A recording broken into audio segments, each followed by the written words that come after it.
Hola cabros, ¿cómo están? Vengo a entregarle un dato en relación al tema de la alza en las cuentas de la luz. En octubre del año 2019 se ingresó un proyecto de ley para frenar las alzas de la luz por temas de costo, que en ese caso correspondía a un alza de un 9,2% en las cuentas eléctricas por temas de generación, y que obviamente este proyecto creaba un mecanismo de estabilización de las cuentas de luz que tenía un tope de 1.350 millones de dólares, impulsado por el expresidente Sebastián Piñera y por el, en ese momento, ministro de Energía Juan Carlos Jovet. Y que de hecho en noviembre del 2019 se indicaba que pese a la ley de estabilización de tarifas eléctricas, cuentas de luz podrían subir por alza del dólar, en ese minuto. Y obviamente esto te hacía entender que se iba a llegar mucho más rápido al tope de los 1.350 millones de dólares por el alza del dólar. De hecho, esta noticia es del año 2019 y te lo explica uno de los aspectos que consideró la nueva ley del techo de 1.350 millones de dólares para el Fondo de Estabilización. Tope que se alcanzó en el año 2022, o sea con el gobierno de Gabriel Boric. Y sobre la misma ellos decidieron extender, sin ponerle ningún plazo, el tema del congelamiento a los precios de las cuentas de la luz, que venía aprobado como ley desde el año 2019 y como les decía tenía un tope de 1.350 millones de dólares. Ahora, ¿cuál es el punto con este par? Porque entre Diego Pardou y Gabriel Boric no haces uno.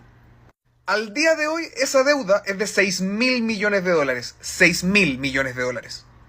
Ya no son 1.350 millones de dólares. No, son 6.000 millones. Ahora, obviamente entenderás que no es lo mismo un alza en las cuentas de la luz en base a una deuda de 1.350 millones de dólares que un alza en las cuentas de la luz en base a una deuda de 6.000 millones de dólares. O el alza va a ser mucho más alta o el periodo va a ser mucho más largo. Y como premio, en base a esa alza sostenida que van a tener los precios de la luz, va a subir la inflación. Eso es lo que reclama Rosana Costa, que es la presidenta del Banco Central. Porque el informe técnico sobre esto se le entregó recién en mayo. Y el mecanismo para que se empiece a cobrar esta deuda se aprobó recién en marzo. Y ahí es donde el ministro Diego Pardou decía, no, pero es que esta información la tenían antes, ¿por qué no hicieron esta proyección antes? Por el tema de la inflación.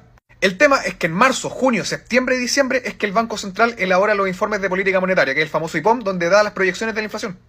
Entonces ustedes entenderán que si aprueban este proyecto de ley para que se empiece a cobrar de una vez esta deuda, sale en el mismo mes que se elabora el informe de política monetaria, no tiene ningún sentido. Obviamente esto tendría que salir en el próximo informe de política monetaria, que obviamente el que salió en el mes de junio. Así que se cayó el ministro y tiene toda la razón Rosana Costa.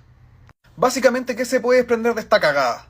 Que en el gobierno de Sebastián Piñera se impulsó un proyecto de ley en el pleno estallido social para poder bajar las cuentas de la luz por temas de alza. Y obviamente esto tenía un tope de 1.350 millones de dólares. De ahí no podía pasar.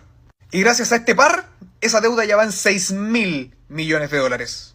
Que tenemos que pagar todos. Con una alza absolutamente desproporcionada en las cuentas de la luz. Y no veo a ni un weón queriendo hacer un estallido social por eso.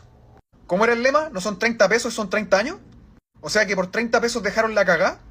Imagínate un alza de un 57% en las cuentas de la luz. Para todos, ricos y pobres. Y que esto más encima trae como consecuencia un alza en la inflación por ser una alza sostenida en los precios de algún bien o servicio. Entonces no han controlado nada muy bien la inflación, pues weón. Porque esto les cae del cielo.